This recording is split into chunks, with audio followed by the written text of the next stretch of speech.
Welcome to my channel. Today we will going to see about method overriding, which is the runtime polymorphism. So let me use the IDE Eclipse IDE right here. I don't have an IDE, so let me create a certain class. Let me give it a class animal.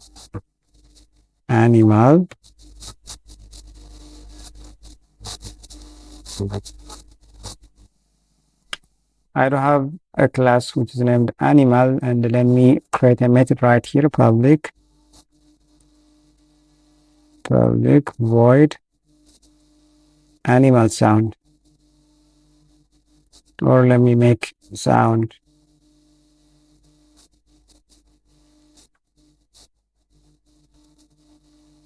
Okay, animal sound, animal. See, so displays animal sound.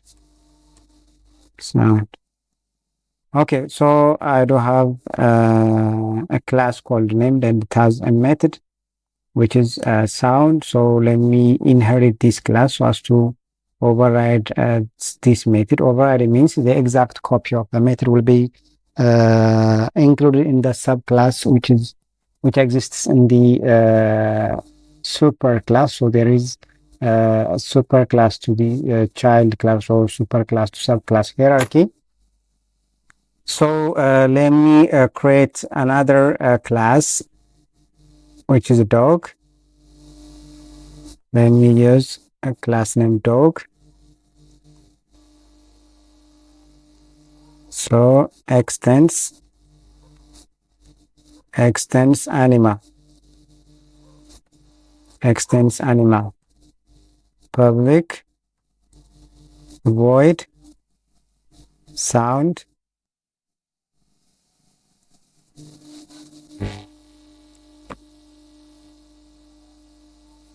system.println dog barks.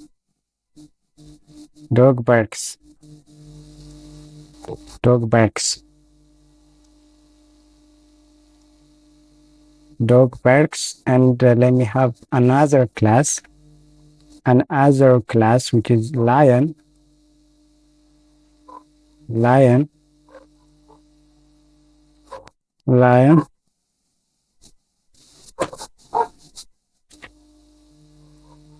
Extends animal.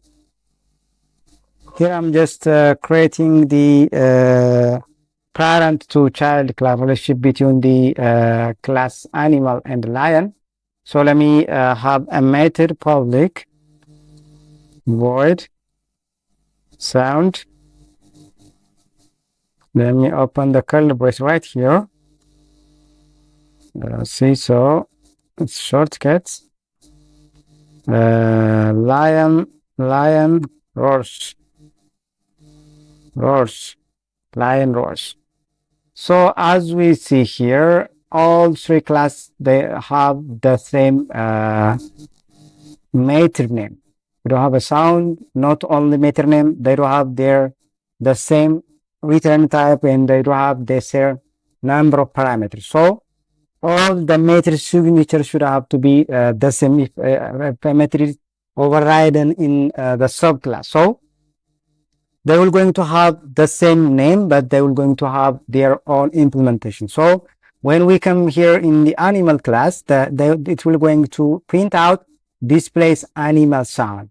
Whereas when we go here in the dog class, it will going to output dog barks, and when we come to the lion class, the implementation will going to be different. So having the same name, having the same return type, and having the same number of arguments, but they will going to have different implementation. This is all about overriding. So it is the exact copy of the method which exists in the superclass will be included in the child class. So since all the three classes are Java class, so we cannot be able to execute it. So we don't have to create another class which can be able to create or instantiate an object of this Java classes. So let me create a fourth class right here.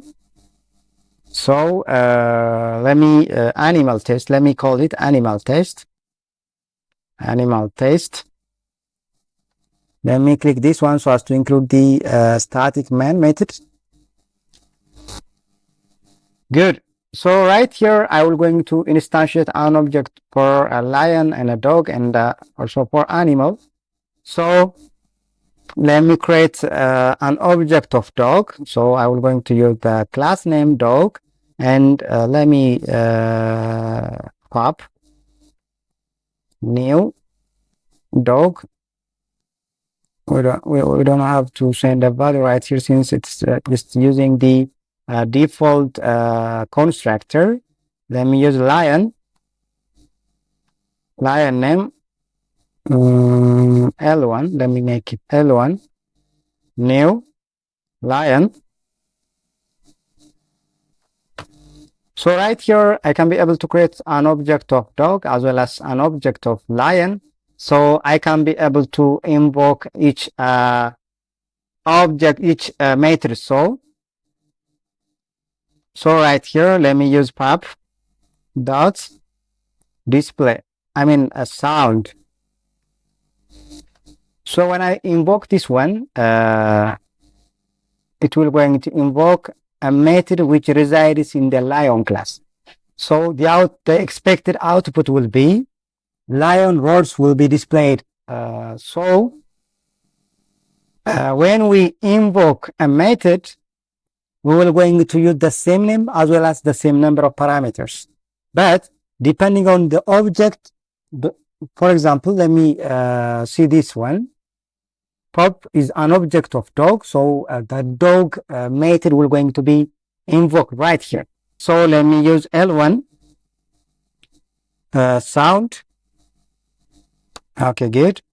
So when we run this main class, we're going to get the result as such.